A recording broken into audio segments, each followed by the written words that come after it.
आत्मदर्शन TV के सभी दर्शकों को मेरा प्यार भरा जय यीशु। अमीर और लाजरस का दृष्टांत। आज हम जरा इन दोनों के जीवन पर मनन करें। संत लूकास का सुसमाचार अध्याय 16 पद संख्याएं 19 से 31 तक। एक अमीर था जो बैंगनी वस्त्र और मलमल पहनकर प्रतिदिन दावत उड़ाया करता था। अमीर था और उसके फाटक पर लाजरुस नामक कंगाल पड़ा रहता था। उसका शरीर पूरा घावों से भरा था, फोड़ों से भरा हुआ था। वह अमीर की मेज की जूठन से अपनी भूख मिटाने के लिए तरसता था। उसके अमीर भाई इस कंगाल भाई के साथ इतना भी नहीं दया दिखाता था कि वह उसे कुछ दे दे, लेकिन ये कंगाल अमीर के मेज से घिरे झूठन पर निर्भर करता था, जिसे वो खाए और अपना भूख मिटाए। और कुत्ते आकर उसके फोड़े चाटा करते थे। इतनी अवस्था थी, इतनी दयनीय अवस्था थी उस कंगाल की। और हम आगे देखते हैं, वह कंगाल एक दिन मर गया। वह इसी तरह भूखा और फोड़े से और अपने शरीर की कमजोरी से वो एक दिन बेचारा मर गया। हम पद संख्या 22 में ध्यान दें, हमें पढ़ने को मिलता है, वह कंगाल एक दिन मर गया और स्वर्गदूतों ने उसे ले जाकर इब्राहिम की गोद में रख दिया। देखिए, जैसे कंगाल भाई मरा, स्वर्ग से दूत आकर इस कंगाल को इब्राहिम के गोद में रख दिए। एक दिन अमीर भी मरा, एक दिन अमीर भी मरा और वो भी दफनाया गया। जिस तरह कंगाल मरा वो दफनाया गया, लेकिन स्वर्ग से दूत गण आकर इसे ले गए और इब्राहिम के गोद में रखे। और यहाँ अमीर भी मरा और वो भी दफनाया गया। मगर पद संख्या 23 में ध्यान दीजिए, उसने आदलोक में यंत्रणाएं सहते हुए अपनी आंखें ऊपर उठाकर दूर ही से इब्राहिम को देखा और उसके गोद में लाजरुस को भी। क्या अवस्था है! देखिए, पृथ्वी पर जब था तब ये अमीर व्यक्ति दावत उड़ाता उड़ाता अपना जीवन बिताया। उसके मेज के नीचे कुत्ते के साथ जब वो रोटी के लिए तरसता था, जब वो रोटी के लिए तरसते हुए अमीर के मेज के नीचे भूख के मारे ताकता हुआ बैठा था, भूख के लिए, रोटी के लिए, उसने उससे नकारा, उसने उसका ध्यान नहीं दिया, उसने उसकी परवाह नहीं की। और अब देखिए, अभी जब अमीर आधलोक में यंत्रणाएं सहते हुए दूर से आंखें उठाकर देखा, तो उसे दृश्य दिखाई दिया कि इब्राहिम के गोद में लाजरुस। उसने पुकार कर कहा, अमीर जब यंत्रणाएं सहन कर रहा है तब वो वहां से पुकारा, पिता इब्राहिम, मुझ पर दया कीजिए, लाजरुस को भेजिए मेरे पास, लाजरुस को मेरे पास भेजिए, जिससे वह अपनी उंगली का सिरा पानी में भिगोकर मेरे जीभ ठंडी करे। देखिए, अब उसे लाजरुस का याद आ रहा है। अब उसे लाजरुस का याद आ रहा है, क्योंकि मैं इस ज्वाला में तड़प रहा हूं। जब धरती पर के कर्मों का फल भुगतने वह ऊपर आदलोक में यंत्रणाएं सहन कर रहा था, तब जाकर अब उसे याद आ रहा है। लाजरुस को जब देखा इब्राहिम के गोद में, और अब वो लाजरुस को पुकार रहा है, अब वो लाजरुस को याद कर रहा है, लाजरुस को भेजिए ना।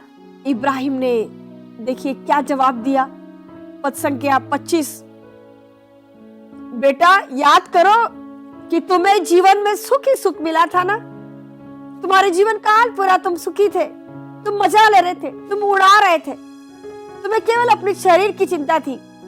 तुम शरीर को खुश करने, शरीर को उड़ाने, शरीर की कामनाओं को, वासनाओं को तृप्त करने लगे हुए थे, शरीर की संतृप्ति के लिए लगे हुए थे।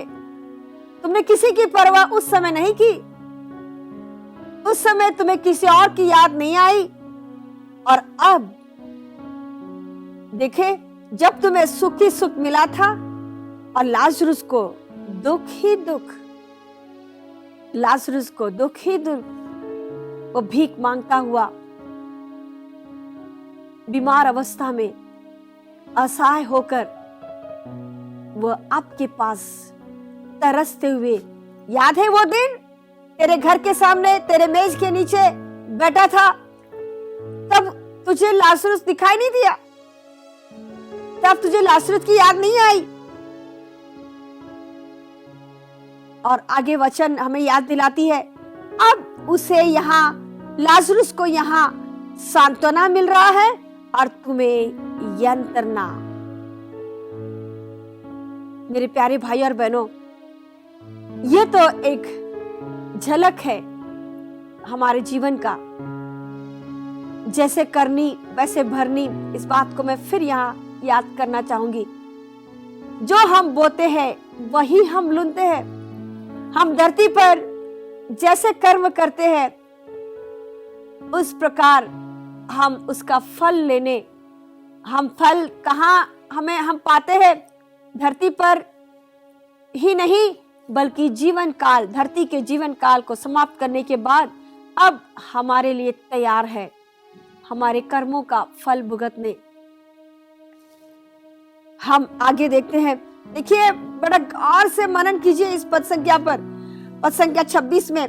इसके अतिरिक्त हमारे और तुम्हारे बीच एक भारी गर्त अवस्थित है, इसलिए यदि कोई तुम्हारे पास जाना भी चाहे तो वह नहीं जा सकता और कोई भी वहां से इस पार नहीं आ सकता। यह है स्वर्ग और नरक की दूरी। आपके और हमारे बीच में एक बड़ा गर्त है। ना ही वहां से कोई यहां आ सकता और ना ही यहां से कोई वहां जा सकता।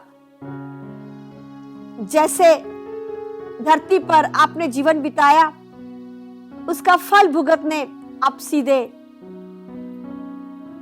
उसके अनुसार आप या तो इब्राहिम के गोद में या फिर आप यंत्रणाएं झेलने आप आदलोक में हैं। हाँ मेरे प्यारे भाई और बहनों, इस 40 काल में हम बड़े गर्व के साथ यहाँ मनन करें। हम अपने आप को देखें, पूछे, अपने आप से पूछे, जरा इन दिनों में कम से कम 5 मिनट बिताइए ना शांत में, एकांत में और दिल की शांतता में। अपने आप से पूछिए, देखिए मेरे मरने के बाद मैं कहाँ जाऊंगा, कहाँ होऊंगा। ये नहीं कि आप उसके पीछे, इस प्रकार के सवाल के पीछे आप अस्वस्थ हो रहे हैं, लेकिन अच्छा भी होगा कि मेरा अंत कैसा होगा। इस 40 काल में इस प्रकार के सवाल करना उचित होगा कि मेरा अंत कैसा होगा, मैं किस प्रकार का जीवन जी रहा हूं, मेरे कर्म कैसे हैं, मेरा जीवन कैसा है, मैं क्या दूसरों की परवाह करता हूं, क्या मैं औरों को अपने आप से श्रेष्ठ समझ पाता हूं। हम फिलिप्पी के नाम पत्र अध्याय 2 में देखते हैं, औरों को अपने आप से श्रेष्ठ समझिए। हाँ, क्या मैं औरों को अपने आप से बड़ा समझ सकता हूं? क्या मैं भेदभाव रखता हूं? जब हम पल्ली में जाते हैं, पैरिश में जाते हैं या कोई फंक्शन में जाते हैं तो हमारी मुलाकात कईयों से होती है। अक्सर हम किसे खोजते हैं, किस प्रकार के लोगों से हम रहना पसंद करते हैं। हम क्या सबसे बराबर बातचीत कर सकते हैं, सबके साथ बराबर रह सकते हैं? क्या हम भेदभाव रखते हैं? क्या हम पक्षपात करते हैं? क्या हम ऊंच नीच इसका फर्क रखते हैं? क्या हम अमीर गरीब को खोजते हैं? क्या हम इस प्रकार के परिवार को खोजते हैं जहां जाने में हमें अच्छा लगे, जिससे मिलने में जो हमारे मनोभावों से या हमारे मन से मेल खाता हो? क्या हम इस प्रकार खोजते हुए हम रिश्ते बनाने में, अपनाने में, स्वागत करने में हम कुछ शर्तें रखते हैं? मेरे प्यारे भाइयों और बहनों, हम आगे देखते हैं। वहां पर जब इब्राहिम को इसके बारे में ज्ञात कराया गया, तब पद संख्या 27 में हम देखते हैं, तब उसने उत्तर दिया, पिता आपसे एक निवेदन है, सिर्फ एक निवेदन।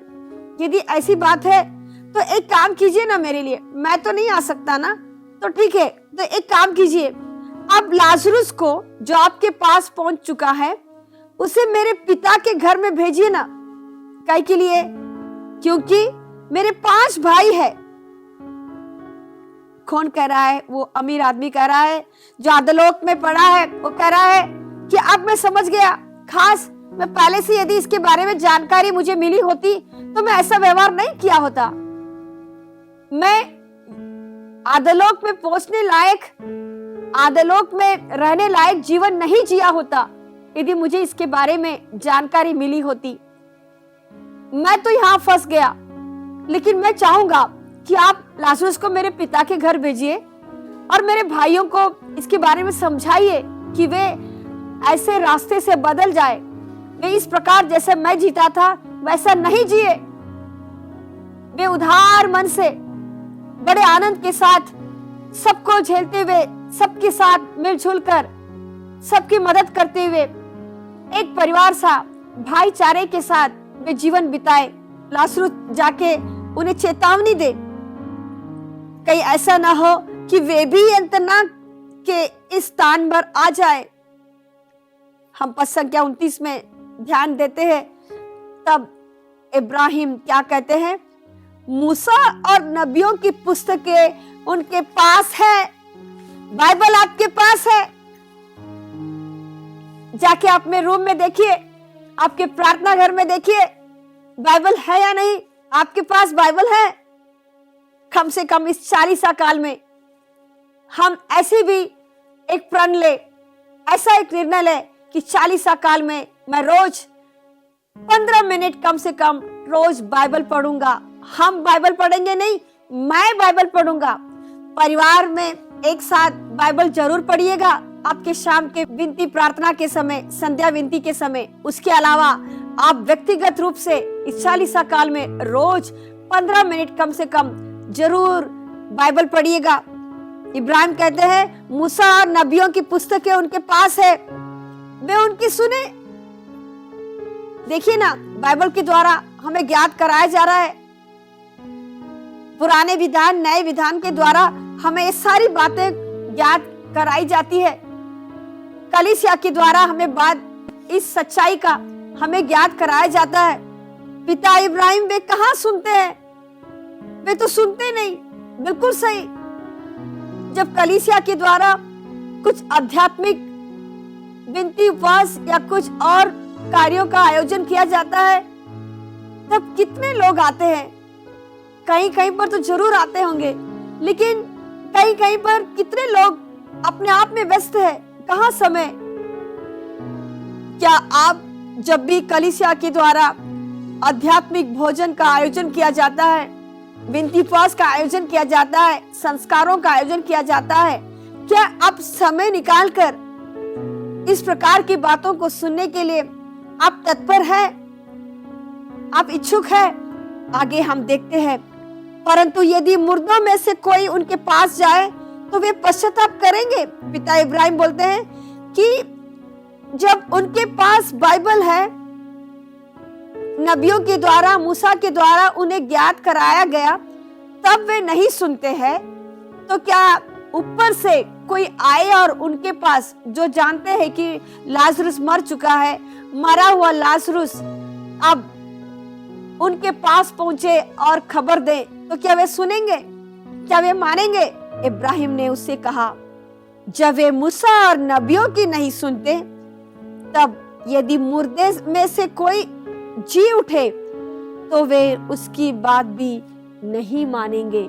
हम प्रभु से कहे, नहीं प्रभु, नहीं प्रभु, नहीं, ऐसा नहीं। मैं आज से बाइबल में लिखी सारी बातों पर विश्वास करता हूं। नबियों के द्वारा, मूसा के द्वारा, कलीसिया के द्वारा, बड़ों के द्वारा बताई गई अच्छी बातों पर, कलीसिया के नियमों पर, ईश्वर की आज्ञाओं पर, हर सलाह पर मैं विश्वास करता हूं। मैं मानता हूं, मैं तैयार हूं वापस जाने, मैं वापस आने तैयार हूं, मैं उठने तैयार हूं। मैं चलूंगा प्रभु पास, मैं चलूंगा प्रभु पास, और मैं प्रभु के निकट आने को तैयार हूं। हम सब इस 40 काल में बड़े जबरदस्त हम तैयार करें, बड़े गहराई से अपने आप को तैयार करें, और हम आधोलोक में जाने नहीं जी रहे। हम आधोलोक में नहीं, हम सब स्वर्ग में एक साथ इब्राहिम के गोद में मिलेंगे।